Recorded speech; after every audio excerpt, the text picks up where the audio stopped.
ನಮಸ್ಕಾರ ಎಲ್ರಿಗೂ. ಗುರುವಾರದ ಈ ದಿನ ನಾವು ಗುರು ಬೃಹಸ್ಪತಿಗಳ ಒಂದು ತುಂಬಾ ಅಪರೂಪಕ್ಕೆ ಸಿಗುವ ಶಕ್ತಿಶಾಲಿ ಮಂತ್ರವನ್ನು ಕೇಳುವ. ಮಂತ್ರ ಕೇಳುವ ಮೊದಲು ಗುರು ಬೃಹಸ್ಪತಿಗಳು ಮಾಡಿದ ಒಂದು ಪವಾಡದ ಬಗ್ಗೆ ತಿಳ್ಕೊಳ್ಳುವ. ತಮಿಳುನಾಡಿನಲ್ಲಿ ಒಬ್ಬ ಬಡ ರೈತ ವಾಸವಾಗಿದ್ದ. ಅವನಿಗೆ ತುಂಬಾ ಸಾಲವಿತ್ತು, ಮಕ್ಕಳಿರಲಿಲ್ಲ ಮತ್ತು ಅವನು ಗದ್ದೆಯಲ್ಲಿ ಬೆಳೆಸಿದ ಬೆಳೆಯು ನಷ್ಟವಾಗಿ ಹೋಗ್ತಿತ್ತು. ವೈದ್ಯರು ಅವನಿಗೆ ಮಕ್ಕಳಾಗುವುದಿಲ್ಲ ಎಂದು ಹೇಳಿದ್ದರು ಮತ್ತು ಸಾಲಗಾರರಿಗೂ ಅವನು ಸಾಲ ತೀರಿಸುತ್ತಾನೆ ಅನ್ನುವ ನಂಬಿಕೆ ಇರಲಿಲ್ಲ. ಹೀಗೆ ಇರುವಾಗ ರೈತನಿಗೆ ಒಬ್ಬರು ಅಲಗುಂದಿಯಲ್ಲಿರುವ ಗುರು ಬೃಹಸ್ಪತಿಗಳಿಗೆ 48 ಗುರುವಾರಗಳ ಕಾಲ ಪೂಜೆ ಮಾಡಲಿಕ್ಕೆ ಹೇಳಿದ್ರು. ಆ ಬಡ ರೈತ ಪ್ರತಿ ಗುರುವಾರ ದೇವಾಲಯಕ್ಕೆ ಹೋಗಿ ಗುರುಗಳಿಗೆ ಹಳದಿ ಬಣ್ಣದ ಹೂವನ್ನು ಇಟ್ಟು ಗುರುಗಳ ಮಂತ್ರ ಜಪ ಮಾಡ್ತಿದ್ದ ಮತ್ತು ನಿಯತ್ತಾಗಿ ಬದುಕುತ್ತಿದ್ದ. ಹೀಗೆ ಮಾಡಿ ಕೆಲವು ತಿಂಗಳುಗಳ ನಂತರ ಅವನ ಊರಿನಲ್ಲಿ ಸರಿಯಾದ ಸಮಯಕ್ಕೆ ಮಳೆಯಾಯಿತು ಮತ್ತು ಅವನಿಗೆ ಬೆಳೆಯಿಂದ ಲಾಭ ಸಿಕ್ಕಿತು. ಅವನು ಆ ಲಾಭದಿಂದ ಸಾಲಗಳನ್ನೆಲ್ಲ ತೀರಿಸಿದ ಮತ್ತು ಅವನ ಹೆಂಡತಿ ಗರ್ಭಧಾರಣೆ ಮಾಡಿದಳು. ಇಷ್ಟೆಲ್ಲ ಗುರು ಬೃಹಸ್ಪತಿಗಳ ದಯೆಯಿಂದ ಸಾಧ್ಯವಾಯಿತು. ಈ ಕಥೆಯನ್ನು ಕೇಳಿದ ನಂತರ ನಿಮಗೆ ಮಂತ್ರ ಕೇಳಲಿಕ್ಕೆ ಭಕ್ತಿ ಬರ್ತದೆ ಅಂತ ಅಂದ್ಕೊಳ್ತೇನೆ.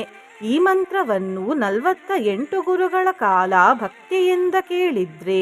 ಎಣಿಸಲು ಆಗದಷ್ಟು ಧನ ಸಂಪತ್ತು ಪ್ರಾಪ್ತಿಯಾಗುತ್ತದೆ, ಕುಲೋದ್ಧಾರವಾಗುತ್ತದೆ, ಸಂತಾನ ಭಾಗ್ಯ ದೊರೆಯುತ್ತದೆ, ಸರಿಯಾದ ಸಮಯಕ್ಕೆ ಮದುವೆಯಾಗ್ತದೆ, ಮಕ್ಕಳಿಗೆ ಉತ್ತಮ ಭವಿಷ್ಯ ದೊರೆಯುತ್ತದೆ, ಮನೆಯಲ್ಲಿ ಬಂಧು ಬಾಂಧವರು ಸುಖವಾಗಿ ಬಾಳುತ್ತಾರೆ, ಸರ್ವ ಆಪತ್ತು ನಿವಾರಣೆಯಾಗುತ್ತದೆ, ಸರ್ವ ಪಾಪನಾಶವಾಗುತ್ತದೆ, ಅಪಾರ ಪುಣ್ಯ ಫಲ ಪ್ರಾಪ್ತಿಯಾಗುತ್ತದೆ, ಮಹಾಯಶಸ್ಸು ದೊರೆಯುತ್ತದೆ ಮತ್ತು ಮನದಲ್ಲಿರುವ ಆಸೆಗಳೆಲ್ಲ ಈಡೇರುತ್ತವೆ.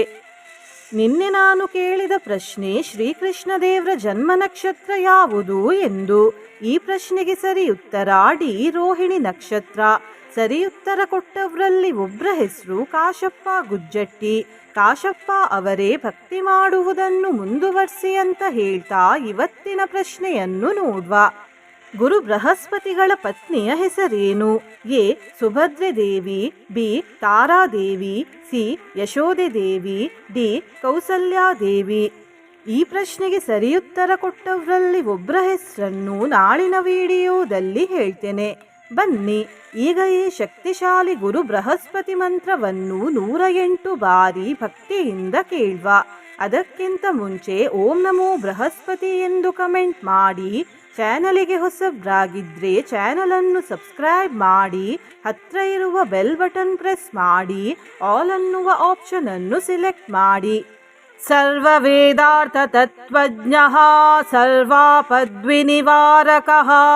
ಸರ್ವ ಪಾಪ ಪ್ರಶಮನಃ ಸ್ವಮತಾನುಗತಾಮರಃ ಭೂಸುರಾಭೀಷ್ಟದೋ ಭೂರಿ ಯಶಃ ಪುಣ್ಯ ವಿವರ್ಧನಃ. ಸರ್ವ ವೇದಾರ್ಥ ತತ್ವಜ್ಞಃ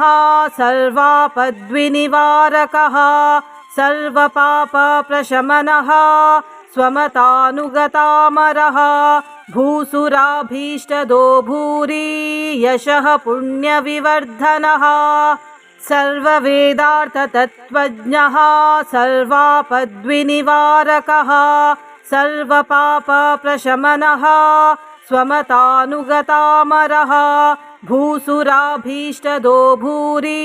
ಯಶಃ ಪುಣ್ಯ ವಿವರ್ಧನಃ. ಸರ್ವ ವೇದಾರ್ಥ ತತ್ವಜ್ಞಃ ಸರ್ವಾಪದ್ವಿನಿವಾರಕಃ ಸರ್ವ ಪಾಪ ಪ್ರಶಮನಃ ಸ್ವಮತಾನುಗತಾಮರಃ ಭೂಸುರಾಭೀಷ್ಟದೋ ಭೂರಿ ಯಶಃ ಪುಣ್ಯ ವಿವರ್ಧನಃ. ಸರ್ವ ವೇದಾರ್ಥ ತತ್ವಜ್ಞಃ ಸರ್ವಾಪದ್ವಿನಿವಾರಕಃ ಸರ್ವ ಪಾಪ ಪ್ರಶಮನಃ ಸ್ವಮತಾನುಗತಾಮರಃ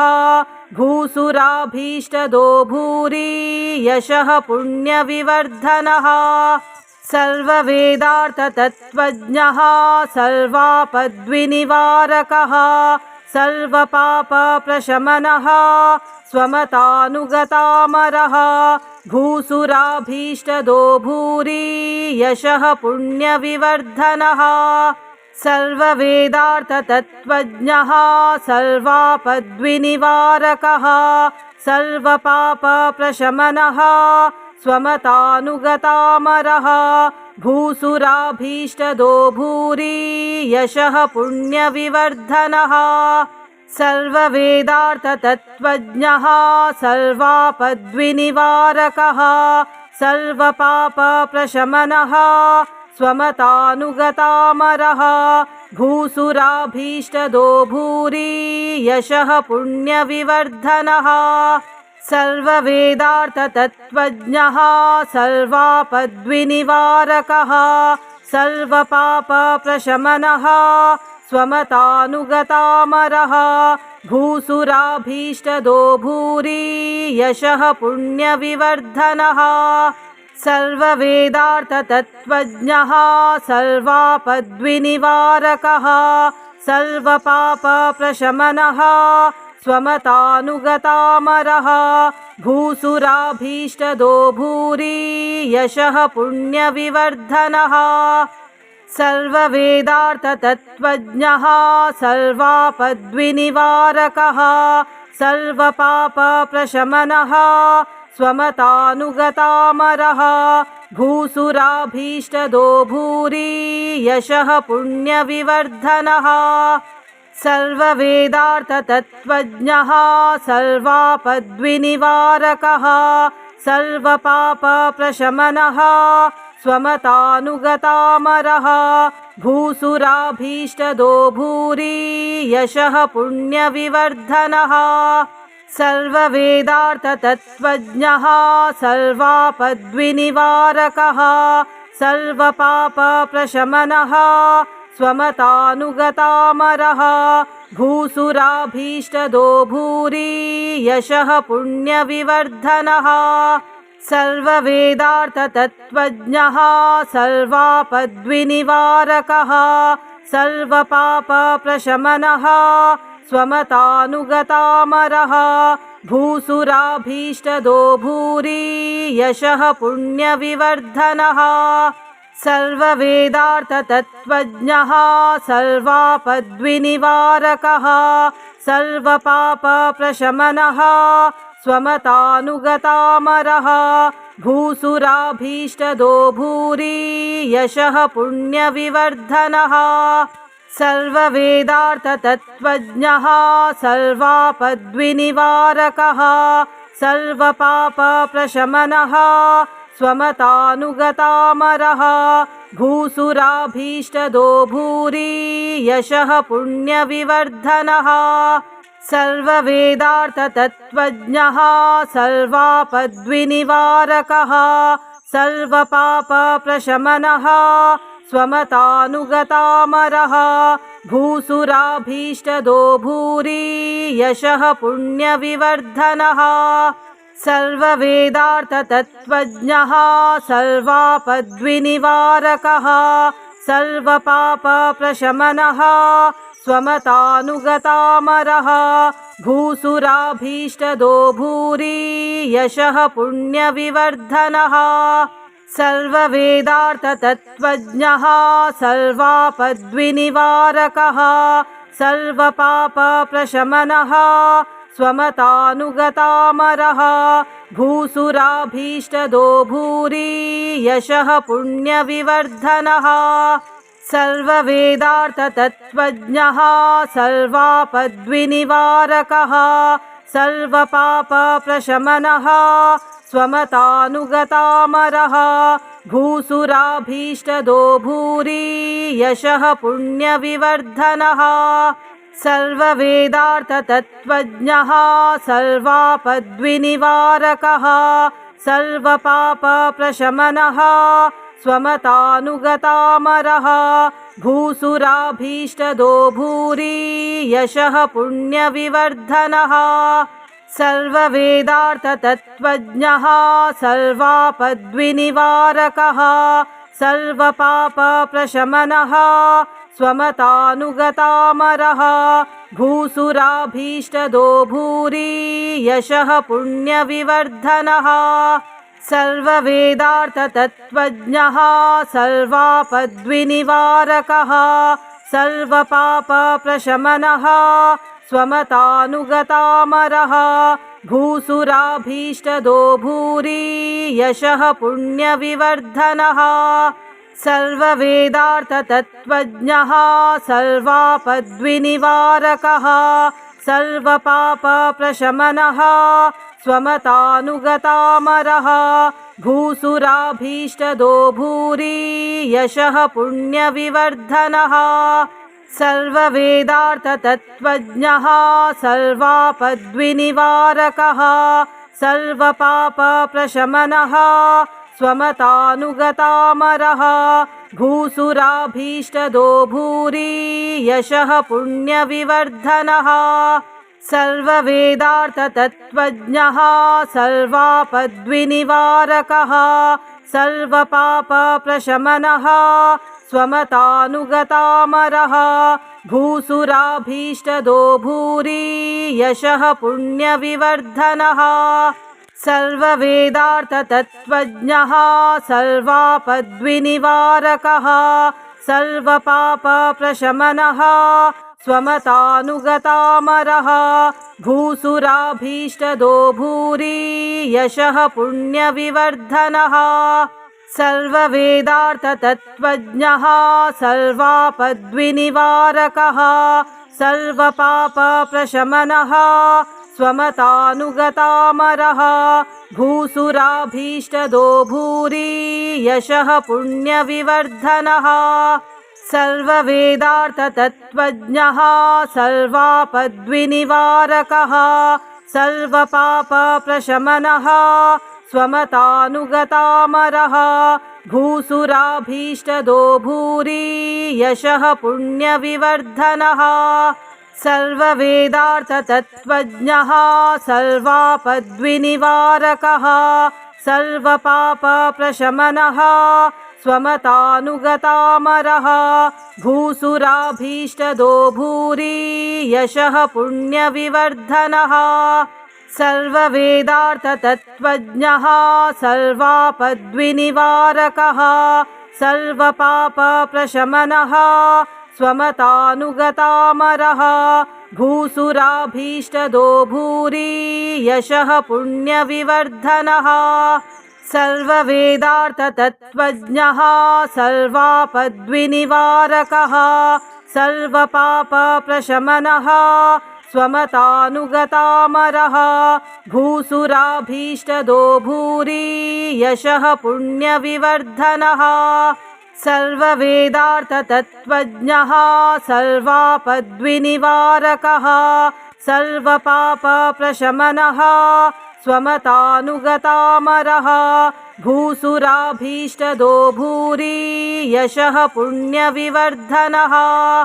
सर्ववेदार्थतत्त्वज्ञः सर्वापद्विनिवारकः सर्वपापप्रशमनः स्वमतानुगतामरः भूसुराभीष्टदो भूरि यशः पुण्यविवर्धनः सर्ववेदार्थतत्त्वज्ञः सर्वापद्विनिवारकः सर्वपापप्रशमनः स्वमतानुगतामरः भूसुराभीष्टदो भूरि यशः पुण्यविवर्धनः सर्ववेदार्थतत्त्वज्ञः सर्वापद्विनिवारकः सर्वपापप्रशमनः स्वमतानुगतामरः भूसुराभीष्टदो भूरि यशः पुण्यविवर्धनः सर्ववेदार्थतत्त्वज्ञः सर्वापद्विनिवारकः सर्वपापप्रशमनः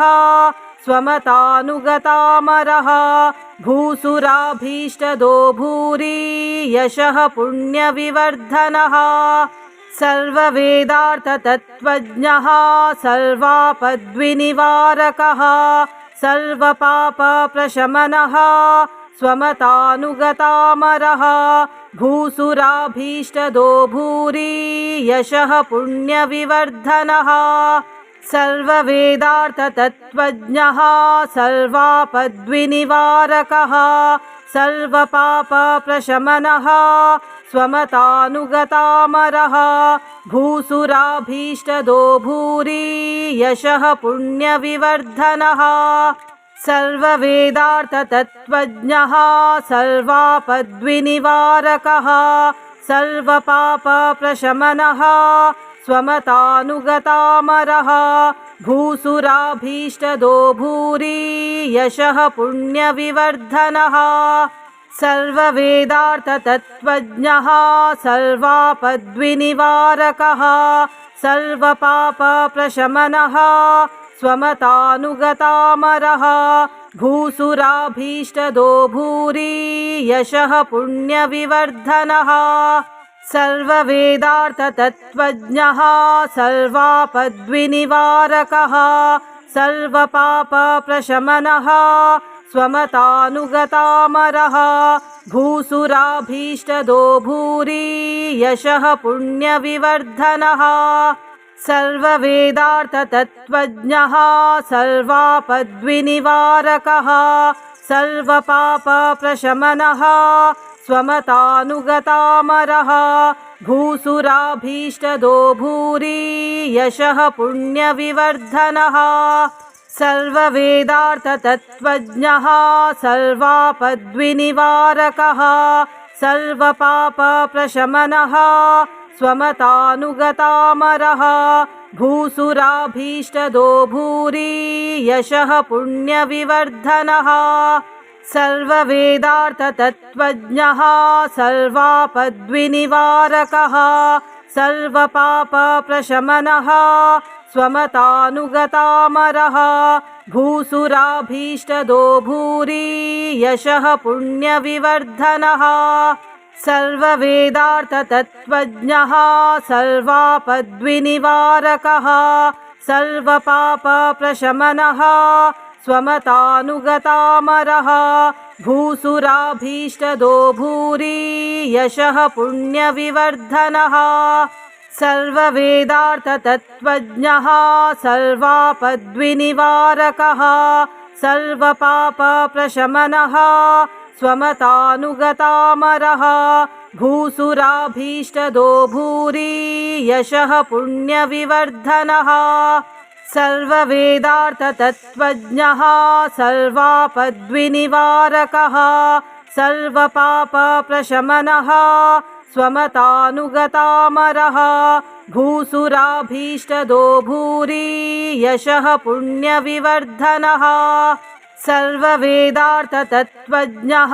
सर्वापद्विनिवारकः सर्वपापप्रशमनः स्वमतानुगतामरः भूसुराभीष्टदो भूरि यशः पुण्यविवर्धनः सर्ववेदार्थतत्त्वज्ञः सर्वापद्विनिवारकः सर्वपापप्रशमनः स्वमतानुगतामरः भूसुराभीष्टदो भूरि यशः पुण्यविवर्धनः सर्ववेदार्थतत्त्वज्ञः सर्वापद्विनिवारकः सर्वपापप्रशमनः स्वमतानुगतामरः भूसुराभीष्टदो भूरि यशः पुण्यविवर्धनः सर्ववेदार्थतत्त्वज्ञः सर्वापद्विनिवारकः सर्वपापप्रशमनः स्वमतानुगतामरः भूसुराभीष्टदो भूरि यशः पुण्यविवर्धनः सर्ववेदार्थतत्त्वज्ञः सर्वापद्विनिवारकः सर्वपापप्रशमनः स्वमतानुगतामरः भूसुराभीष्टदो भूरि यशः पुण्यविवर्धनः सर्ववेदार्थतत्त्वज्ञः सर्वापद्विनिवारकः सर्वपापप्रशमनः स्वमतानुगतामरः भूसुराभीष्टदो भूरि यशः पुण्यविवर्धनः सर्ववेदार्थतत्त्वज्ञः सर्वापद्विनिवारकः सर्वपापप्रशमनः स्वमतानुगतामरः भूसुराभीष्टदो भूरि यशः पुण्यविवर्धनः सर्ववेदार्थतत्त्वज्ञः सर्वापद्विनिवारकः सर्वपापप्रशमनः स्वमतानुगतामरः भूसुराभीष्टदो भूरि यशः पुण्यविवर्धनः सर्ववेदार्थतत्त्वज्ञः सर्वापद्विनिवारकः सर्वपापप्रशमनः स्वमतानुगतामरः भूसुराभीष्टदो भूरि यशः पुण्यविवर्धनः सर्ववेदार्थतत्त्वज्ञः सर्वापद्विनिवारकः सर्वपापप्रशमनः स्वमतानुगतामरः भूसुराभीष्टदो भूरि यशः पुण्यविवर्धनः सर्ववेदार्थतत्त्वज्ञः सर्वापद्विनिवारकः सर्वपापप्रशमनः स्वमतानुगतामरः भूसुराभीष्टदो भूरि यशः पुण्यविवर्धनः सर्ववेदार्थतत्त्वज्ञः सर्वापद्विनिवारकः सर्वपापप्रशमनः स्वमतानुगतामरः भूसुराभीष्टदो भूरि यशः पुण्यविवर्धनः सर्ववेदार्थतत्त्वज्ञः सर्वापद्विनिवारकः सर्वपापप्रशमनः स्वमतानुगतामरः भूसुराभीष्टदो भूरि यशः पुण्यविवर्धनः सर्ववेदार्थतत्त्वज्ञः सर्वापद्विनिवारकः सर्वपापप्रशमनः स्वमतानुगतामरः भूसुराभीष्टदो भूरि यशः पुण्यविवर्धनः सर्ववेदार्थतत्त्वज्ञः सर्वापद्विनिवारकः सर्वपापप्रशमनः स्वमतानुगतामरः भूसुराभीष्टदो भूरि यशः पुण्यविवर्धनः सर्ववेदार्थतत्त्वज्ञः सर्वापद्विनिवारकः सर्वपापप्रशमनः स्वमतानुगतामरः भूसुराभीष्टदो भूरि यशः पुण्यविवर्धनः सर्ववेदार्थतत्त्वज्ञः सर्वापद्विनिवारकः सर्वपापप्रशमनः स्वमतानुगतामरः भूसुराभीष्टदो भूरि यशः पुण्यविवर्धनः सर्ववेदार्थतत्त्वज्ञः सर्वापद्विनिवारकः सर्वपापप्रशमनः स्वमतानुगतामरः भूसुराभीष्टदो भूरि यशः पुण्यविवर्धनः सर्ववेदार्थतत्त्वज्ञः सर्वापद्विनिवारकः सर्वपापप्रशमनः स्वमतानुगतामरः भूसुराभीष्टदो भूरि यशः पुण्यविवर्धनः सर्ववेदार्थतत्त्वज्ञः सर्वापद्विनिवारकः सर्वपापप्रशमनः स्वमतानुगतामरः भूसुराभीष्टदो भूरि यशः पुण्यविवर्धनः सर्ववेदार्थतत्त्वज्ञः सर्वापद्विनिवारकः सर्वपापप्रशमनः स्वमतानुगतामरः भूसुराभीष्टदो भूरि यशः पुण्यविवर्धनः सर्ववेदार्थतत्त्वज्ञः सर्वापद्विनिवारकः सर्वपापप्रशमनः स्वमतानुगतामरः भूसुराभीष्टदो भूरि यशः पुण्यविवर्धनः सर्ववेदार्थतत्त्वज्ञः सर्वापद्विनिवारकः सर्वपापप्रशमनः स्वमतानुगतामरः भूसुराभीष्टदो भूरि यशः पुण्यविवर्धनः सर्ववेदार्थतत्त्वज्ञः सर्वापद्विनिवारकः सर्वपापप्रशमनः स्वमतानुगतामरः भूसुराभीष्टदो भूरि यशः पुण्यविवर्धनः सर्ववेदार्थतत्त्वज्ञः सर्वापद्विनिवारकः सर्वपापप्रशमनः स्वमतानुगतामरः भूसुराभीष्टदो भूरि यशः पुण्यविवर्धनः सर्ववेदार्थतत्त्वज्ञः सर्वापद्विनिवारकः सर्वपापप्रशमनः स्वमतानुगतामरः भूसुराभीष्टदो भूरि यशः पुण्यविवर्धनः सर्ववेदार्थतत्त्वज्ञः सर्वापद्विनिवारकः सर्वपापप्रशमनः स्वमतानुगतामरः भूसुराभीष्टदो भूरि यशः पुण्यविवर्धनः सर्ववेदार्थतत्त्वज्ञः सर्वापद्विनिवारकः सर्वपापप्रशमनः स्वमतानुगतामरः भूसुराभीष्टदो भूरि यशः पुण्यविवर्धनः सर्ववेदार्थतत्त्वज्ञः सर्वापद्विनिवारकः सर्वपापप्रशमनः स्वमतानुगतामरः भूसुराभीष्टदो भूरि यशः पुण्यविवर्धनः सर्ववेदार्थतत्त्वज्ञः सर्वापद्विनिवारकः सर्वपापप्रशमनः स्वमतानुगतामरः भूसुराभीष्टदो भूरि यशः पुण्यविवर्धनः सर्ववेदार्थतत्त्वज्ञः सर्वापद्विनिवारकः सर्वपापप्रशमनः स्वमतानुगतामरः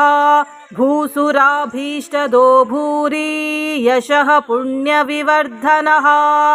सर्ववेदार्थतत्त्वज्ञः सर्वापद्विनिवारकः सर्वपापप्रशमनः स्वमतानुगतामरः भूसुराभीष्टदो भूरि यशः पुण्यविवर्धनः सर्ववेदार्थतत्त्वज्ञः सर्वापद्विनिवारकः सर्वपापप्रशमनः स्वमतानुगतामरः भूसुराभीष्टदो भूरि यशः पुण्यविवर्धनः सर्ववेदार्थतत्त्वज्ञः सर्वापद्विनिवारकः सर्वपापप्रशमनः स्वमतानुगतामरः भूसुराभीष्टदो भूरि यशः पुण्यविवर्धनः सर्ववेदार्थतत्त्वज्ञः सर्वापद्विनिवारकः सर्वपापप्रशमनः स्वमतानुगतामरः भूसुराभीष्टदो भूरि यशः पुण्यविवर्धनः सर्ववेदार्थतत्त्वज्ञः सर्वापद्विनिवारकः सर्वपापप्रशमनः स्वमतानुगतामरः भूसुराभीष्टदो भूरि यशः पुण्यविवर्धनः सर्ववेदार्थतत्त्वज्ञः सर्वापद्विनिवारकः सर्वपापप्रशमनः स्वमतानुगतामरः भूसुराभीष्टदो भूरि यशः पुण्यविवर्धनः सर्ववेदार्थतत्त्वज्ञः सर्वापद्विनिवारकः सर्वपापप्रशमनः स्वमतानुगतामरः भूसुराभीष्टदो भूरि यशः पुण्यविवर्धनः सर्ववेदार्थतत्त्वज्ञः सर्वापद्विनिवारकः सर्वपापप्रशमनः स्वमतानुगतामरः भूसुराभीष्टदो भूरि यशः पुण्यविवर्धनः सर्ववेदार्थतत्त्वज्ञः सर्वापद्विनिवारकः सर्वपापप्रशमनः स्वमतानुगतामरः भूसुराभीष्टदो भूरि यशः पुण्यविवर्धनः सर्ववेदार्थतत्त्वज्ञः सर्वापद्विनिवारकः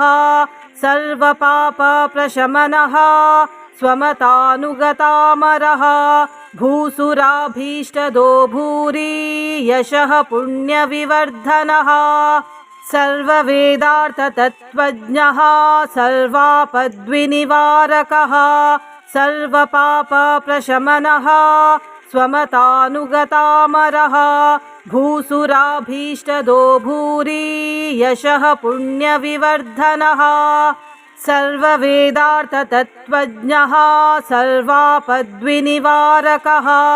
सर्वपापप्रशमनः स्वमतानुगतामरः भूसुराभीष्टदो भूरि यशः पुण्यविवर्धनः सर्ववेदार्थतत्त्वज्ञः सर्वापद्विनिवारकः सर्वपापप्रशमनः स्वमतानुगतामरः भूसुराभीष्टदो भूरि यशः पुण्यविवर्धनः सर्ववेदार्थतत्त्वज्ञः सर्वापद्विनिवारकः सर्वपापप्रशमनः स्वमतानुगतामरः भूसुराभीष्टदो भूरि यशः पुण्यविवर्धनः सर्ववेदार्थतत्त्वज्ञः सर्वापद्विनिवारकः सर्वपापप्रशमनः स्वमतानुगतामरः भूसुराभीष्टदो भूरि यशः पुण्यविवर्धनः सर्ववेदार्थतत्त्वज्ञः सर्वापद्विनिवारकः सर्वपापप्रशमनः स्वमतानुगतामरः भूसुराभीष्टदो भूरि यशः पुण्यविवर्धनः सर्ववेदार्थतत्त्वज्ञः सर्वापद्विनिवारकः सर्वपापप्रशमनः स्वमतानुगतामरः भूसुराभीष्टदो भूरि यशः पुण्यविवर्धनः सर्ववेदार्थतत्त्वज्ञः सर्वापद्विनिवारकः सर्वपापप्रशमनः स्वमतानुगतामरः भूसुराभीष्टदो भूरि यशः पुण्यविवर्धनः सर्ववेदार्थतत्त्वज्ञः सर्वापद्विनिवारकः सर्वपापप्रशमनः स्वमतानुगतामरः भूसुराभीष्टदो भूरि यशः पुण्यविवर्धनः सर्ववेदार्थतत्त्वज्ञः सर्वापद्विनिवारकः सर्वपापप्रशमनः स्वमतानुगतामरः भूसुराभीष्टदो भूरि यशः पुण्यविवर्धनः सर्ववेदार्थतत्त्वज्ञः सर्वापद्विनिवारकः सर्वपापप्रशमनः स्वमतानुगतामरः भूसुराभीष्टदो भूरि यशः पुण्यविवर्धनः सर्ववेदार्थतत्त्वज्ञः सर्वापद्विनिवारकः सर्वपापप्रशमनः स्वमतानुगतामरः भूसुराभीष्टदो भूरि यशः पुण्यविवर्धनः सर्ववेदार्थतत्त्वज्ञः